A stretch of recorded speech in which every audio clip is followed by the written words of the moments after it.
situation I was in was toxic from the very beginning. I shouldn't have gotten involved with this person because I had a toxic heart, a hateful soul, and a broken spirit. And like I always say, like attracts like. And I drew the very thing that I was directly to me. Deep down, I knew it was over between us because something was pulling me away from the fire that threatened to burn me from the inside out if I let it. I was staying in a cheap motel trying to contemplate my life in the jacked up situation that I was in. I'd buy a couple of 40 ounces and a salad and eat and drink until I fell asleep. Then I would drag myself into the salon and work. One night I just couldn't take the feeling of the relationship being over. And after I sat there drinking and thinking, I decided, you know what? I'm going to go back to the house where my ex was staying. I'm going to see what's going on. I get in my car, and of course I had one too many. I drive across town. It was around 10 at night. And I arrived at the house about 35 minutes later. I walk up to the door, put my key in the lock, and unlock the door. And I try to open the door. It's crazy. And to my surprise, the chain is on the door, preventing me from entering. And I crawled out through the crack in the door. It didn't take but a minute before this person came down, and I asked them directly who was in there. And before they could answer, I asked them if there was a bitch in there. To which they answered, yeah. And stupidly, they took the chain off the door. And I pushed my way right past them.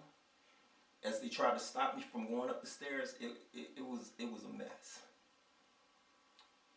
I was so heated. I couldn't see straight. I had tunnel vision. Now I want to stop right here and let everybody know that I know that my behavior was not acceptable at all. And I knew this was my drunken ego and broken heart that was controlling me, and I let it control me. But I pressed on. As soon as I made it to the bedroom, I see the person my ex was screwing, and I turned and pushed my ex out of the way to get to this person. As I charged forward to punch this person, I hear a loud bang, and it stunned me. I'm looking around like, what the hell? And I hear ringing, all this ringing in my ear. And all of a sudden I feel this wetness run down the side of my head. Now I'm standing there leaking with 2 holes in the top of my do-rag. And I'm thinking, do you feel secure? Because at that moment, I did not feel secure at all. So I'm standing there. I'm going to lunge in again at the person again. And I noticed they have a claw hammer in their right hand. And they were getting ready to hit me again with the hammer. So this gave me pause. About this time, my common sense and God said, Ninja, do not proceed. I didn't feel pain or anything at this point. I guess from the alcohol and adrenaline, it's coursing through me, coursing through my body. I simmered down a bit.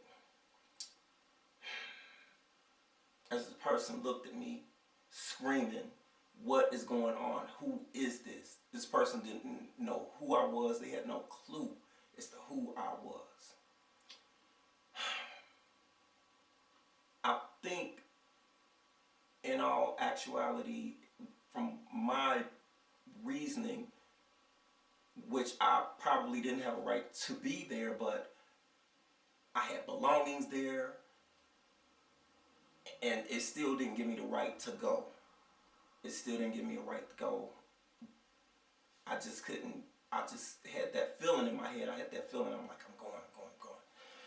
So, I'm bleeding all over the place. This person, they run, they leave. After they leave, I made the ex of mine go to the hospital. You're going to the hospital with me. Like, you're going. So at this point, we get in my car, make our way to the hospital. On the way to the hospital, I see a fire truck and a police officer, and they were pulled over to the side. And I asked them for help. And it seemed like they took the whole situation as a joke, because the next thing I know, they're chatting it up with the ex and laughing or whatever. And so nothing was done. And I made the decision to take my ex back to the house, and I drove myself to the hospital. And I waited there and went to the front into the emergency.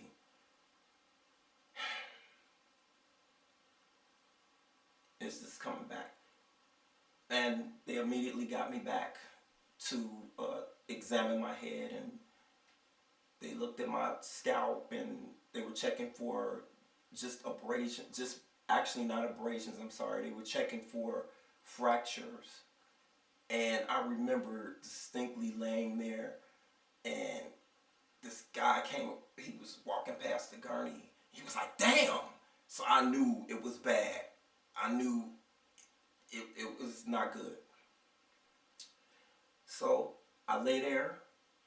They actually numbed me up, and they stapled, and I had like really long straight hair at the time. They stapled, put two staples in the top of my head, and I'm thinking, okay, I have to get to my daughter's mom's house because I have to get my daughter off to school.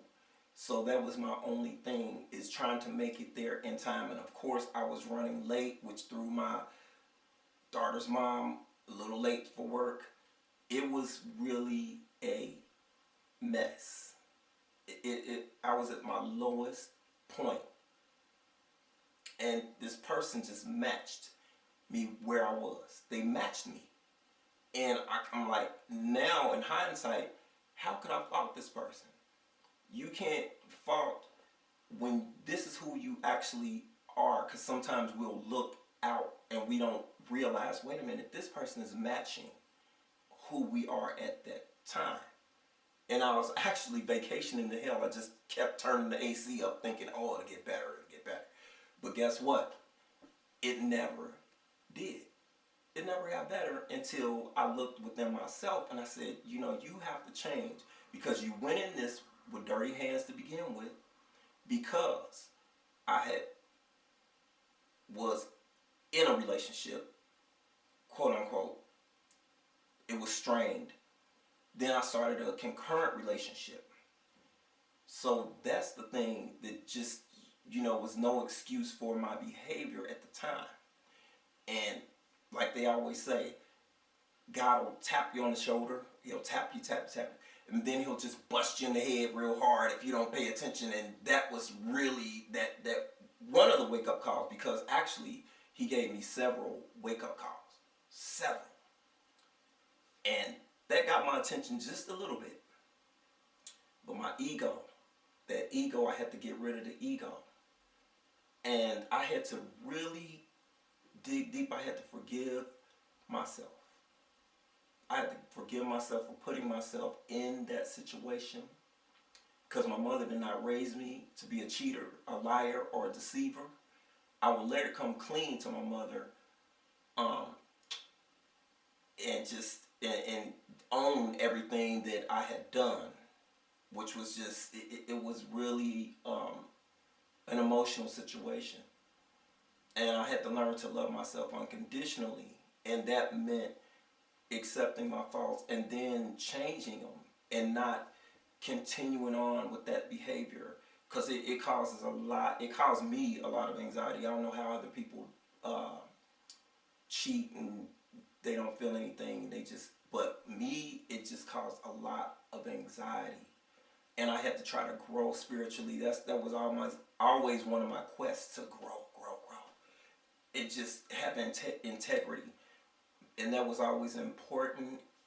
But I kind of let the alcohol and the different substances kind of push me away from it, and I ended up growing though. I grew and grew, and I became freer. And so I had to ditch the bitch of who I was. And I had to value myself and love myself. And I want everybody to do the same thing for themselves, to love themselves, to cherish themselves, to find the best you that you can be and excel and grow.